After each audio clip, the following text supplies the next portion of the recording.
Well, hello, good evening, and welcome to the program. This is Daily Politics on Trust TV. I'm Abdullahi Ahmed. Thank you most kindly for joining us. Tonight on the program, Nigeria's political scene is heating up quite early, and the battle line for 2027 are already taking shape. Tonight, the People's Democratic Party faces fresh legal uncertainty as internal disputes head back to the courts, raising questions about the party's stability and direction. Over in the opposition coalition talks, the African Democratic Congress is also battling its own internal pressures, with tension between supporters of Peter Obi and those aligned with Atiku Abubakar over who should carry the presidential flag. Meanwhile, inside the ruling APC, speculations refuse to die over the political future of Vice President Kashim Shettima as debates over ticket balance and electoral strategy quietly intensify.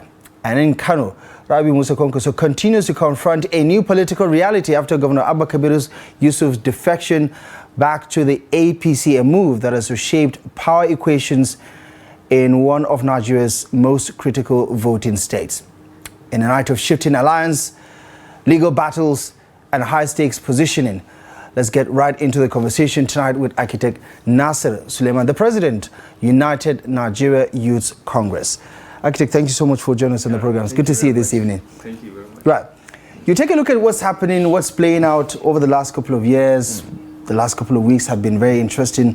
Every other week, there's always something to talk about in relation to 2027.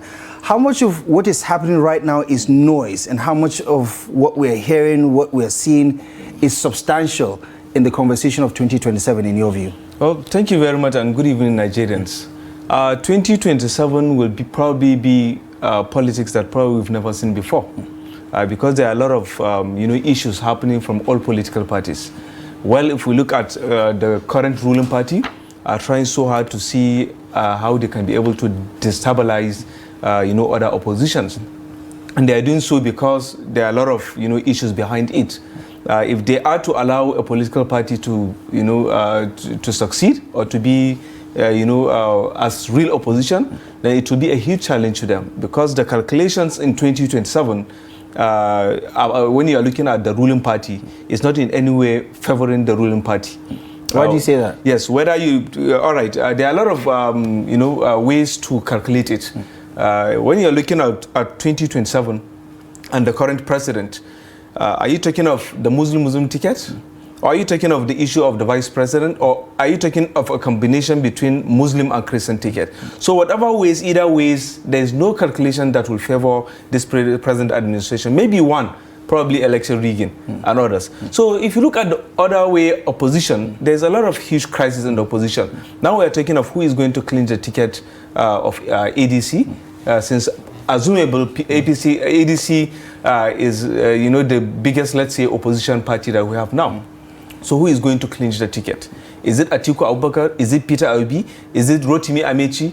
Or will it be a combination of Peter Obi and Konkoso, or Peter Obi and Atiku Abubakar? So whatever ways, either ways you look at it, there is a huge, there are a lot of issues concerning the 2027 election. So at the moment, we'll continue to see a lot of issues, whether the issues of defection, whether the lack of ideological movement that led to governors the camping from one political party to another, whether what happened in 2023 when Peter Obi, with no councillor, even one councillor, but ended up having at least 6.something million votes. Who never thought something like that would happen? So there are a lot of issues in 2027. And how much of what is playing out right now is a repetition of what we have seen before? Or are we entering uncharted territories with regards to 2027? Yes, that is what I said. 2027 will probably be the politics that we've never seen before, because of the dynamics of how maybe the opposition are in the moment, or how the current political, ruling party is at the moment. We have 31 governors in one political party under the APC. On the other hand, we have oppositions who are not even ready probably, and don't even have any direction of what will happen in 2027, because it's all about individual interest. You think the opposition is not ready? Yes, because what I want to see, what I love to see, is to see a Nigerian project. not individual, projects. So in Nigeria today, there's nothing like Nigerian project again. It's all about individual interests. Now, if you bring Rotimi Amechi, he wants to be the president. If you bring Atiku Abubakar, we know Atiku Abubakar every day. So if you bring Peter Obi, so this is what cost PDP in 2023. PDP refused to come together when Atiku Abubakar clinched the ticket. Unfortunately, he wasn't able to bring everyone together to galvanize, to face the political enemy at that time. So that is what happened in 2023. And probably we are seeing something similar to that in 2027. So the huge challenge... You don't think the coalition itself, I mean, with all the talks of a rescue operation, they talk about Nigeria being the main objective of them coming together. You don't think that is enough to suggest that the big picture for the ADC is fixing whatever is wrong with the country at the moment? Well, Nigerians shouldn't be delusional about that, because it is never about Nigeria, it's all about individual interests. And this is how the politics of Nigeria have been for decades today. And that is why we are always suffering every day. There's no way interests of over 200 million people, separate individuals against a country. Because whichever country that succeeded, you'll find out that it's all about national interest, not about individual interest. And that is why we are seeing this cross-carpeting from one political party to another. And this is never good for a democracy. There's no political ideology. Whether you call it party loyalty means nothing. Justice from party leadership to loyal party members doesn't exist either. You'll see a party man who has been loyal for a political party, but at the end, the party doesn't even recognize him. You'll see political party that gave someone the opportunity to be what he is, but at the end he will dump that party. And that is why I'm always calling on a reform, that maybe we should create a system whereby if you leave this political party, you will leave your seat vacant. And this happens, if we remember, during late Abubakar Rimi, when he left the political party, the ruling party, and he resigned as a governor. So how many politicians do we have today that can do something like that? So we don't have much of them. In fact, we don't even have who will resign as a governor to join another political party and contest. So it can never happen, it can never be. So this is why we are trying so hard over these years to see how we can be able to bring a new reform in our political system. There are a lot of challenges. If we continue like this, our country is moving nowhere. And talk to me about the opposition that you alluded to as being unstable. The PDP just, over the last couple of hours, got another shocking court verdict, Federal High Court, that just nullified the Ibadan Convention that put in place Tanimu Turaki-led National Working Committee of the party. They're going for the appeal. However, you get the sense that this is now the new reality for a party like PDP. How concerned are you about what some may consider a dying opposition in the country, especially one that has been around since the beginning of the Fourth Republic, that is the PDP in this case? Well, it saddens me, honestly. It makes me sick to see a political party that once stood as the biggest political party in Africa. I remember when I was a partisan person, I was supporting PDP. I was a diehard fan of PDP. And to see a political party that maybe we've suffered for years back, and to see one person being controlled by the ruling party, it saddens me and it makes me sick. When you have people like Nasir Suleiman, who is trying so hard to keep being politically relevant, will try as much as possible to continue destabilizing the political party that gave him the opportunity to be what he is today. Honestly, it saddens me. And to see the ruling party trying as much as possible not to allow the real democracy to work, it also saddens me. To see that common man have no hope in Nigeria today. Because as far as you can't have a political party that can stand for you, you can't have a political party that is free from crisis, from internal crisis, orchestrated by outside actors, then democracy in Nigeria is in danger.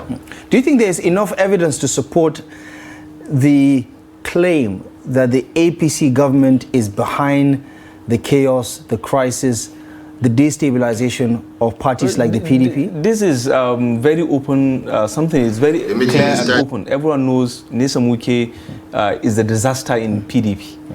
We have seen in Labour Party, maybe after Peter Obi left LP, and now LP is stabilized because there is no major actor in in LP.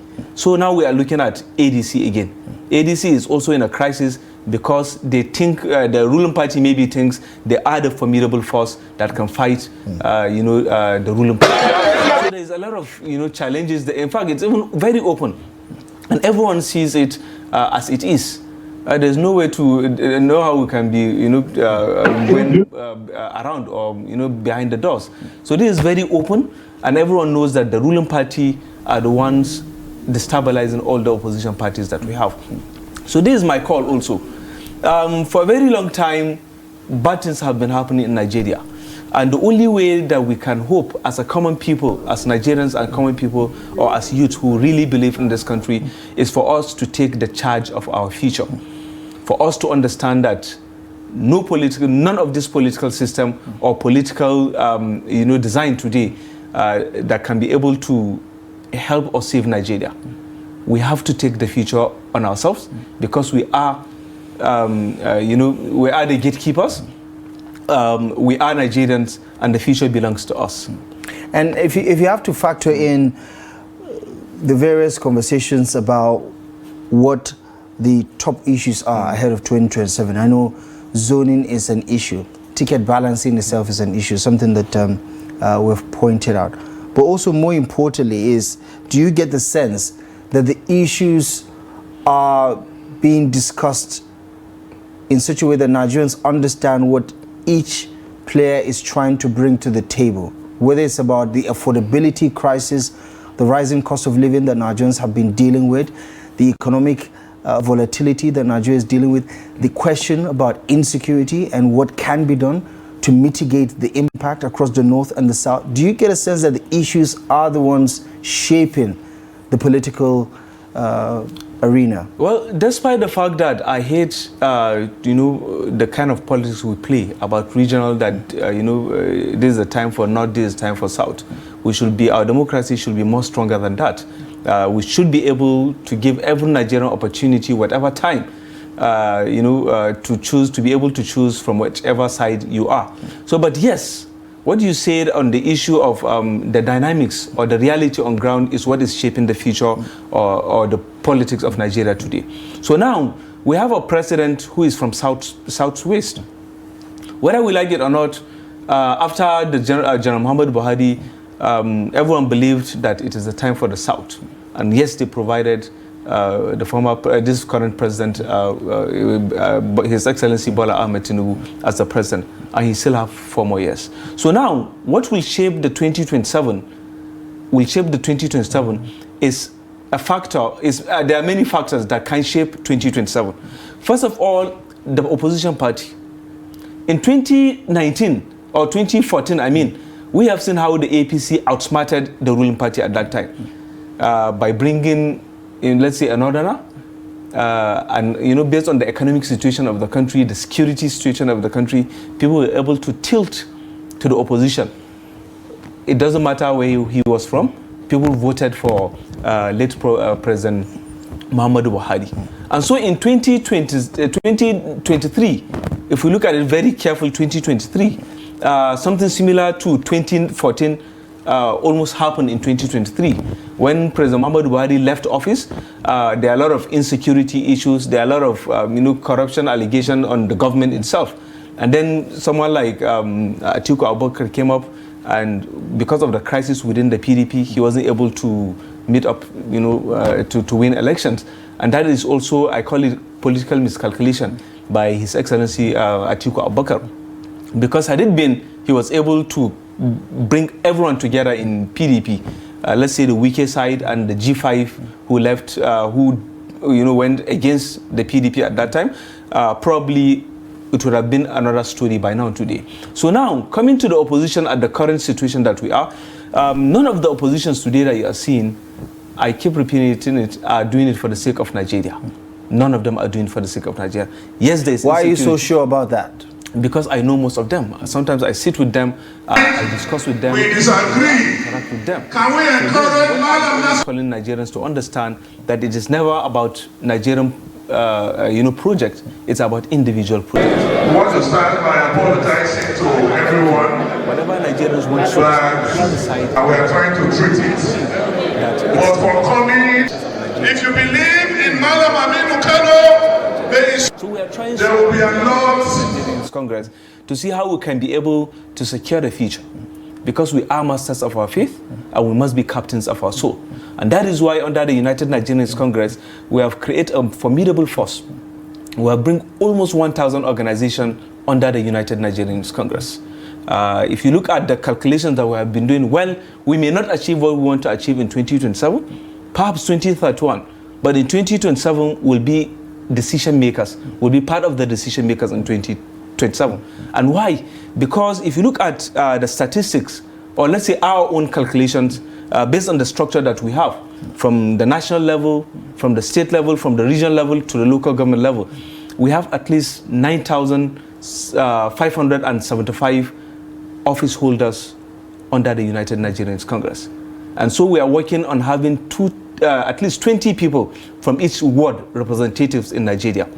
So now, if we have that calculation, if we have that, to be in reality, that if you calculate it, it will be around 170 something thousand plus that 2020 people from each ward in Nigeria.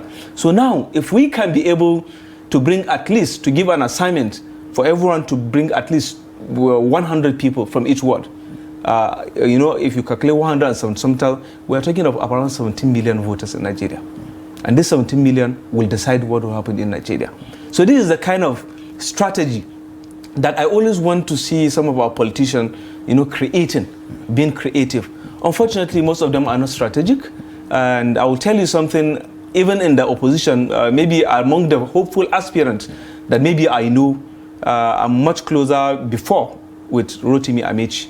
And unfortunately, he failed the test because I was trying as much as possible to give him a platform to speak to Nigerians how he is little better than the ruling party or let's say the other aspirant. But unfortunately, he failed.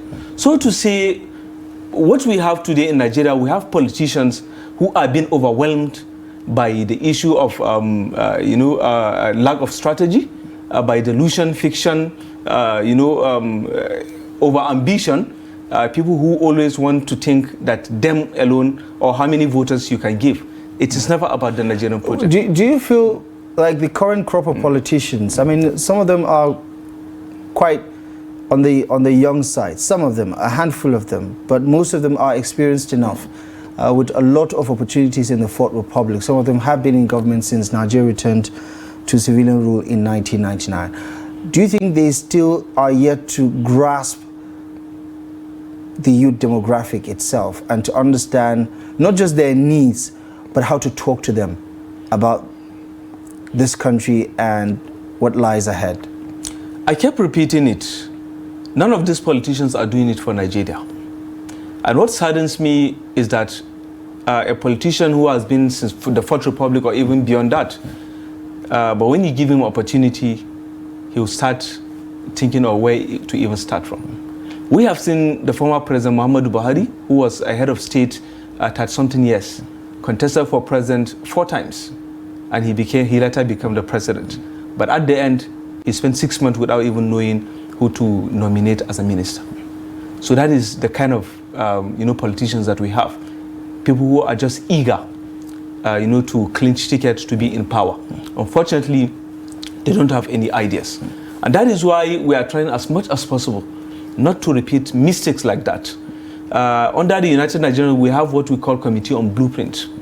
This committee is tasked to look for problems and solutions to Nigerian problems. And why is that? Because whenever opportunity comes, at least you know where to start from. Unfortunately, none of these politicians are thinking of it that way. We saw a big part of the newly formed manifesto committee of the ADC, for instance.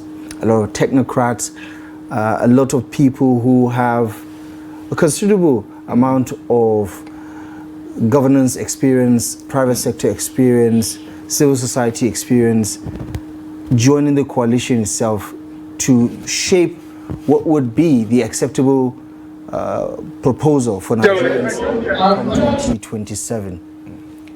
What do you say to people who think that there is a lot of movement in the coalition that could spur other political parties to do the needful in terms of presenting before Nigerians a blueprint of how to solve the problems and not just making promises without necessarily telling Nigerians how it's going to be done? I would love to see the blueprint that probably they have, and the kind of technocrats they have. How will they be able to come up with it, and how would they be able to make it a reality? But I am telling you, each of the candidates that you are seeing, whether in the opposition, are more of individual people who sees Nigeria as more of opportunity to grab power. I mean, someone like Atiku, for instance, has presented so many documents in the past about what he wants to do. Peter Obi has also presented his manifesto the last time around. Haven't we seen enough? Or with regards to the antecedents, I mean, if an El-Rufai is going to be on the ticket, haven't we seen enough of his antecedents in service as minister and as governor?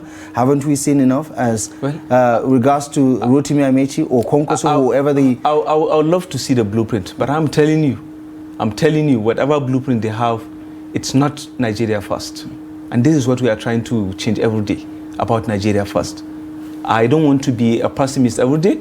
I always want to be optimist, someone who thinks good things will happen. Let's hope they have that blueprint. And how will they impact the common Nigeria? But you haven't seen... I haven't seen any of the blueprints. Right. I haven't seen, they haven't published anything against 2027. What do you make about their commentary? Their commentary on how the Tinubu administration is governing this country, but more importantly about their own alternative ideas about how to fix the problems? In 2024, I visited almost all the states in Nigeria. And why is that? Is to interact with the common people, to understand the dynamics or the challenges the common people are facing. Economically, people are suffering in Nigeria, which I presented a call to the president that Nigerians are suffering. And whatever, his administration, sometimes most of these people that you're seeing, they don't even know what is happening in Nigeria, I'm sorry to say. Most of them, it's all about, people behind them, people hiding the real reality, the real truth to them. So there's insecurity in Nigeria. There's total poverty. There's lack of education. There's a lack of blueprint. Where are we even heading to in Nigeria today? Do we even have the ideas, what are we even trying to achieve? Let's say in the next 2-3 years. No one is even thinking of it. We have seen how governors are cross-carpeting with the allegation of it's all about, giving, money or something like that. Money is being shared to the governors. Whether that is true or not true, it is not even good, to even discuss about issues like that. Where is the Nigerian project? What are they talking about Nigeria? This is always our call. How we can be able to all come up together and unite as a nation, and how we can bring the interests of Nigeria first as Nigerians. And when you consider some of the movements, the political movements, that might not necessarily be one designed by a political party, we saw that take shape in 2023, particularly with one candidate, the Obedient Movement, which is youth-centric. We've seen them, their nature of operations, their activity, their commentary, their conviction about why P2B is the solution. As someone who is youth-oriented in your conversation, in your engagement, politically or otherwise, what do you make of the Obedient Movement itself as first as a movement, but as a stimulant in shaping the conversation and navigating the system that already exists that has been very good at sidelining the youths when it comes to governance? Peter Obi, Nigerians come to know Peter Obi from 2019 and then 2023 when he decided to contest for president. And the reason why he was so relevant at that time, if we look at the real politics that happened in 2023, was because of the issue of the Muslim ticket in APC, which resulted in the anger from Christians in the north, in the south, especially Christians in the north. And he had a lot of votes from the north, Christian-dominated areas in the north. Will that play in 2027? It might not play because of what probably the APC can do, how they can be able to shape what will happen in 2027. On the issue of Peter Obi, Nigerians should be very wise. I don't believe that someone who was a governor, and now I'm taking to them in general. I told this to one of the presidential aspirant that, look, Your Excellency, you were once a speaker or maybe once a governor for 8 years, once a minister, and then in 2027 you are coming to tell us that you are the best candidate. Nigerians are only listening to you because they don't have any other alternative. And so what did Peter Obi did in when he was a governor? Is Anambra a new state today? Is Anambra the best state that we have today? So I'm kind of, I look at reality sometimes. It's not just about overhyping someone. Well, Peter Obi might be the best candidate, which I hope Nigerians will have a very good candidate. But I don't want to delve into a fact that because people are chanting, maybe based on social media, people are just hyping. That is what people did about Buhari in 2014. And look at the disaster President Buhari left Nigeria. If I'm to say President Buhari was one of the worst presidents in Nigeria, but Nigerians hyped Buhari from 2003 up to when he became a president. You think Peter Obi's popularity can be likened to Muhammadu Buhari's victory in 2015? Is that what you're saying? Yes, it's something similar to that. Because Nigerians at that time were were fed up with the issue of insecurity, and blindly they ended up bringing Buhari because they hope or believe that Buhari will be the solution to Nigerian problem. Unfortunately, he wasn't. So what did Peter Obi did as a governor? What did he do as a governor when he was a governor? I heard that he left how many billion naira in office, in the state account. But does that mean that Anambra, there's no more project in Anambra? So anyways, there are a lot of issues. Is there a perfect candidate in your view from all the players right now who are presenting themselves? I mean, the campaigns have not started yet, but we can already tell about those who have been nursing this ambition for quite some time. Their body language says as much. Is there anyone who, in your view, is a perfect fit? I mean, you don't have to say who, but do you think there's any perfect fit for Nigeria at the moment from all those who are throwing their hats in the ring? Well, we are still looking and searching. One thing that we know for sure is all the candidates around. Maybe we may look for the lesser evil, but all of them are the same set of people. We are looking for a former vice president, for a former governor, for someone who has been in politics since 1999, since before 1999. So we just hope that 2027 will just come and pass. Maybe the lesser evil will clinch the ticket, will become the president. But as far as I'm concerned, none of these people have the Nigerian project. And Nigerians have to take the future to their hands. Because I told you, we are masters of our faith, and we must be captains of our soul. So what we are trying to do is to see how our young people, the best and ablest of our people, with fortified characters, from local government level to the state level, maybe House of Representatives, State Assembly to the Senate, and see how we can be able to give them the opportunity to be in positions of authority. Only then we can hope that we'll have a better Nigeria. Right. As far as 2027 is concerned, we may work with someone who may agree to our ideas, to the options that we may give. So up to at the moment, we don't have anyone that we think is the best candidate, but maybe time will tell. Why do you think Nigerian youths, with all their numbers, with all their energy, are unable to break into the system in a convincing manner? Because elections are about numbers. It's about networking. It's about planning. It's about strategy. It's about messaging. And you can tell that Nigerian youths are very good at that. You take a look at the creative industry, their dominance there in sports, in tech and all of these things. But when it comes to politics, it looks like they are still learners in this business of politics. What, in your view, is the missing link here? Well, Nigerians at the moment, Nigerian youths in particular, don't believe in struggles, in the sense that I've been in this game for a very long time, and I know we the youths how we think. We have been brainwashed to the fact that people don't look at struggles or national issues as something important.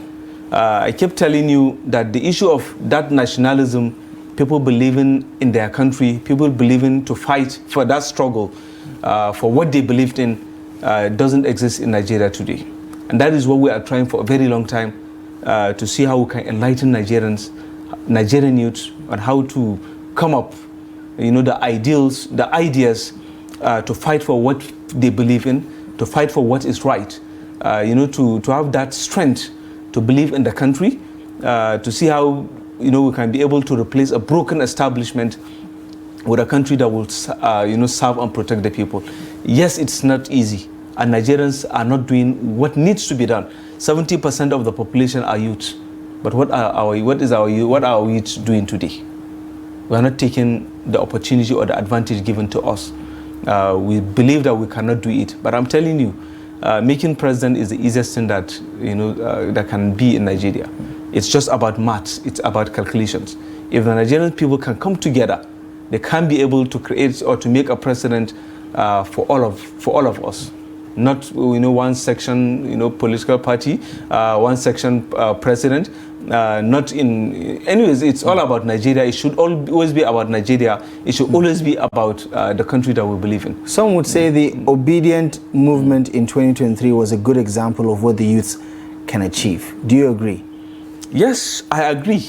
And why is that? Because Peter Obi contested for president without even a councillor. And what he pulled was very surprising. No one ever thought that an individual party from a political party that is more of no one knows that political party very well, but he ended up having that vote. So yes, Peter Obi is an inspiration for people to understand it's not about big political party. If you have the confidence, if you have the structure, you can go to any political party and win. So does Konkoso in 2019 and 2023. He also, opened a political party in 2023 and won election. And this is the kind of confidence I want our politicians to have. The confidence to face the reality. The confidence, to be able to stand up for themselves. Not this cross-carpeting that we are seeing from one political party to another. Not this lack of ideology that we are seeing, and that is, drawing our country backwards. Yes, Peter Obi is an inspiration, and Nigerians should look more on how to stand on themselves and be more confident. And do you think 2027 would be a year of consolidation for the youths who have tried and have seen how effective their movement can be, putting the dark horses in positions of power, albeit somewhat disappointing because a lot of the people that rode on the obedient movement have, in a very classic manner, decamped to other major political parties. But do you see 2027 being a year of consolidation on what happened in 2023? Well, what we are trying to do for over 13 years, the United Nigerians Congress, is to see how we can be able to create a formidable structure, a structure that will be a force to be reckoned with. We're able to unite the people. We're able to bring almost 1,000 organizations that will join us based on what we are trying to achieve. So in 2027, hopefully, at the moment we have lists of young Nigerians who will want, by God's grace, who will support to be in positions.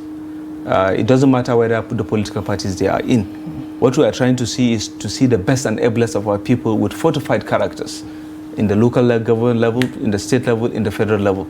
So what we are trying to do is bring the Nigerians together and stand for ourselves, to stand for what we believe is right, to stand and face whatever that comes our way. Perhaps 2027, we might end up seeing young people in National Assembly, whether House of Representatives or Senate. Beyond 2027, we may be looking at how we can be able to take over the country in general.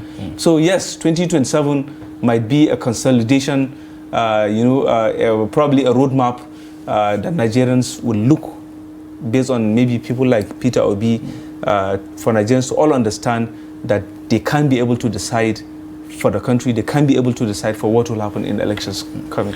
And let's narrow down to some of the recent political developments that played out and what that says about the chances of the ruling party as well as the opposition party. You talk about the defections and how it has signposted the gaps that currently exist in our political system. Talk to me about the Kwankwaso phenomenon. You talk about his courage, his bravery in 2019, in 2023.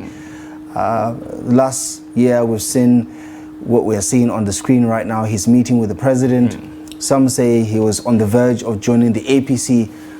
This past week, all eyes were on Kano because Governor Abba Kabir Yusuf, Kwankwaso's political godson, as most would say, but also son-in-law, has left the platform of the NNPP to rejoin the APC, leading to questions about what's next for Kwankwaso.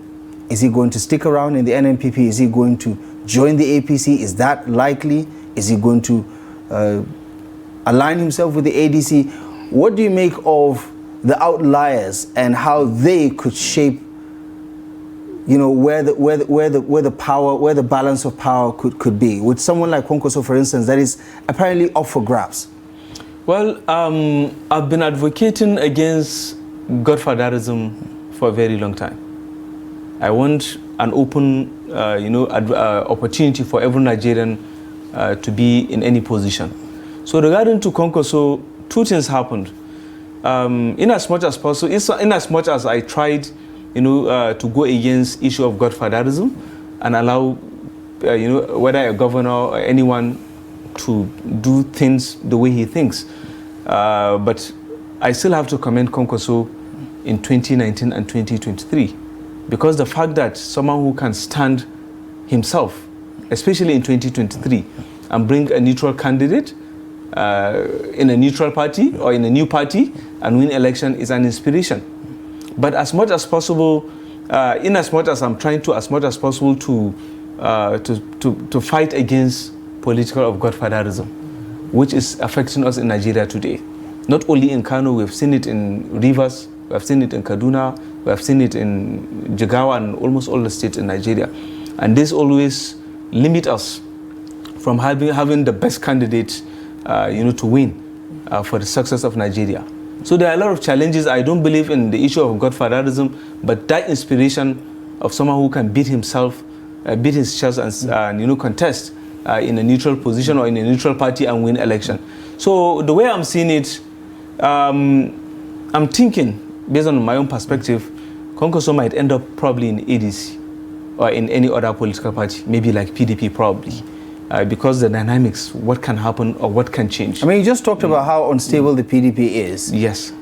If you have to consider the most stable opposition party right now, it's ADC. Is ADC, isn't it? Yes. What are the chances that that could be his next destination? Well, it all depends. In PDP, who knows, there's still time before primary elections. If PDP is stabilized, which I doubt, but hopefully if it's stabilized, then maybe probably we might see the return of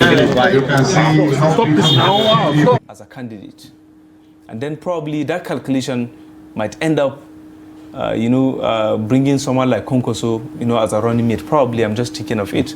So if you look at the ADC again, it also depends on who they can give the ticket. Are we talking of Atiku Abubakar? Atiku Abubakar, probably someone can be his vice president, probably Peter Obi, I don't know, I'm not sure. But that combination will also determine where Kwankwaso will go. Whether he will be a vice president to Peter Obi, whether he will be a vice president presidential candidate to, President Jonathan. So it all depends, and we'll wait and see in the coming weeks what will happen and how, they can be able to find their ways based on their own interest. It sure is a very interesting time, isn't it? Yeah, it is. 2027, I told you, will be probably the politics we've never seen before, because there are a lot of factors. If you look at the ruling party, they have challenges. If you look at the ADC, they have challenges. In the ruling party, that is why I told you they are trying as much as possible not to allow opposition, to be stable, because it's a huge challenge to them. Whether the Muslim ticket, whether the Christian Muslim ticket, there is no way will favor the ruling party. If removing the vice president, if we witness removing of vice president or the change of vice president, it will be a very huge miscalculation from the APC. Because why do you say that? Who are you going to bring instead of him? Probably a Christian northerner. And that is the cornet. You have lost the cornet. And Christians you're very certain about it? Yes, I'm very certain about it. Even with all the promises that the governors have been making? I'm very certain about it. 2023 have proved that governors do not win election. They don't win election. Peter Obi have proved that. Without governors, he was able to capture almost over 6 million votes. And so, whether all the governors in Nigeria, Nigerians will determine what will happen. So now, bringing another Christian Muslim will also affect the opposition party again. If, let's say, the president chose to bring a Christian from the north, then what happened in 2023 might not happen again, because the Christian-dominated areas, or the Christian people dominated areas probably in the north, who voted for Peter Obi because of the anger, of the Muslim ticket, Peter Obi might not be able to be the Peter Obi in 2023 again. 2027. 2027 again. Right. No, yeah, he might not be able to be the Peter Obi of 2023 in 2027, because it all depends on who the APC, the ruling party, picks as a running mate, and it also depends on who the ADC, or sorry, the opposition party picks, as a candidate or as a running mate. The APC has shut down those speculations about a change on the ticket, maintaining that this is just speculation. There is no substance to this arguments or claims. I mean, you heard the Minister of Culture and Tourism say it could be risky for the APC. Yes. Is that a definite no, that we might see the president and his vice on the same ticket again in 2027? And if that is the case, are they at a disadvantage, do you think? Yes, anything can happen. Whether they remove him, I told you, no calculations is favoring this current administration or the ruling party. And now I'm talking as a neutral person. I don't belong to any political party or any candidate. But as far as removing a president, a vice president, replacing him, it's a very huge miscalculation. But whatever way it goes, whether removing him, whether allowing him, it's still of disadvantage, to the ruling party. It might happen. And it also depends on what the opposition will be able to do in 2027. We might witness Atiku, Peter Obi, or we might witness Obi and Konkoso, maybe. Or it all depends, and it will affect the outcome of the ruling party or the 2027. There are some who say the best chances of the ADC would be for Atiku to be the leader of that party in supporting the much younger heavyweights in the ADC. Do you see that happening, or is there a very good chance that Atiku's long-term ambition of trying to become president would override that thought process? Well, in ADC, people look at it as probably Atiku will end up clinching the ticket, probably, because we know he's a master of primary elections. He might end up clinching the ticket. But whatever it is, someone who is 80-something years, I don't think he can be able to do much, in Nigeria as a president. So we need a more younger person who has ideas, not just anyhow young person because you are young. No, we all need younger person with directions, a young person who have ideas. Well, Peter Obi, Konkoso have less age, are not that old as the current Atiku Abubakar. We have seen His Excellency the President of how he's struggling with, his physical, even appearance of how he's struggling. So Nigerians, the future of Nigeria belongs to the young people. But I don't believe someone who was a governor, for 8 years, and now coming to tell Nigeria that he's the solution to Nigerian problems. We need a very new face, someone who is very new, someone who is very neutral, someone who doesn't have all this, black paint on him. So we need a young person better than all these politicians that we have. What do you take? What is your take on the internal concerns that people have within the ADC? Over the last couple of weeks, the conversation has been about the dissatisfaction of the obedience and some of the ultimatums or threats that they have expressed about Peter Obi being the only reasonable, logical, acceptable choice for them.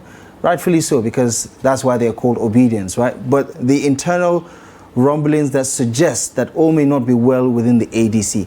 What are the chances of that becoming a big problem, you think, for the ADC going into their convention as well as the next election? If the ADC don't come together, then they should forget it. APC will win Nigeria in 2027. Because we are beginning to witness what happened in 2023 when PDP had issues. We have seen 5 governors led by Nasir Suleiman, and Atiku Abubakar wasn't able to bring everyone together, Unfortunately, in 2027, Deputy governors, with our leaders, the chairman of the party, and some members of the National Working Committee, we discussed some of the issues relating to our party, some existential issues, of course. And one thing I don't like about the issue of disobedience, sometimes it gets rough.